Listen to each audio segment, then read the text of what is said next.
Mandalorian is a Disney original TV show and is one of the first big TV shows for Disney's new streaming service, Disney+. It is also one of Disney's first attempts at putting Star Wars onto the small screen. The Mandalorian is based off a tribe of warriors in the Star Wars universe, and it's fixated on one Mandalorian and his journeys as a bounty hunter. This show had a lot to live up to. Not only was it one of the first and major original pieces that Disney had streaming on their streaming service when it came on, but also it's the first Disney content after two arguably abysmal Star Wars properties. The show right now is 4 episodes in, and thankfully it's being praised as one of the best representation of Star Wars put on the screen. Not only because it's great visuals, it's great fight scenes, it's great action, but also because of the great writing. One of the tools of good writing this show uses is the use of irony. Irony is the backbone of good storytelling. Irony is putting a character in a situation that they're not used to, or that contrasts or goes against what they think they are as a character, and tests them morally, physically, and mentally. It makes for good storytelling, good characters, or really great conflict. Isn't it ironic that a villain has to train his sworn enemy's son to save the world that he wants to take over? Piccolo in Dragon Ball Z. Isn't it ironic that monster whose job it is to scare children ends up falling in love and taking care of a child? The blue monster from Monsters Inc. I can't think of his name right. Isn't it ironic that a billionaire weapons manufacturer ends up becoming the world's greatest hero? A guy that doesn't work well with others has to work with superheroes to save the world, and in the end sacrifices his life to save the entire universe. Iron Man. So how does this show use irony?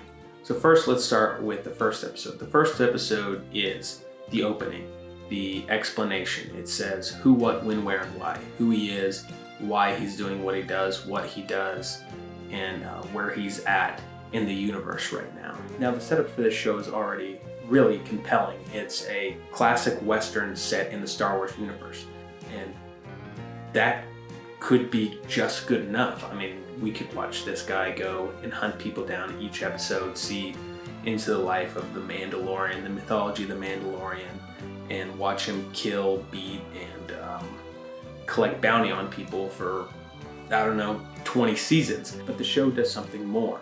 It introduces irony in the form of Baby Yoda. Isn't it ironic that a ruthless bounty hunter goes against his code to save and protect a child?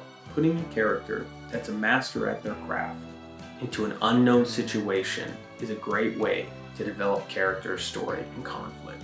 In the first Captain America movie, he has one goal: to destroy the Nazis and Hydra, and he completes that goal. And it's a great movie. It's a fantastic movie. But what they improve upon in the sequel is they introduce irony in there. The symbol of America finds out that America is corrupt and has to fight against his own agency.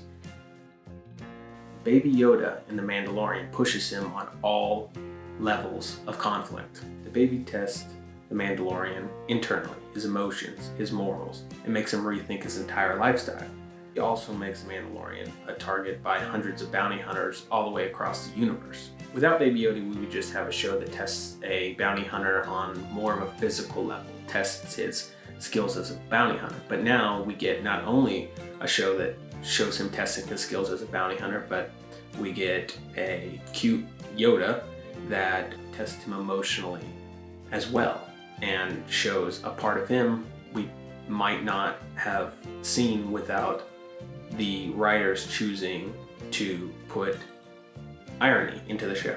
With the inclusion of Baby Yoda, we now get a three-dimensional character when we wouldn't have got one otherwise. Another great scene where they showcase irony is when the Mandalorian has to make peace talks with the little turds that stole a lot of pieces from his ship. He tried to do it the way he knew, but ironically, he ends up having to make negotiations with these guys. And that's arguably one of the best scenes of the second episode.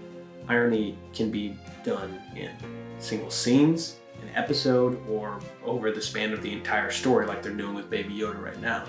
We got a complicated character who every episode has to test his morals because of the introduction of this irony.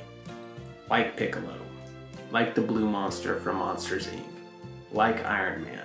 We have another character that could have been flat, but ended up becoming so much more than that because of the use of irony.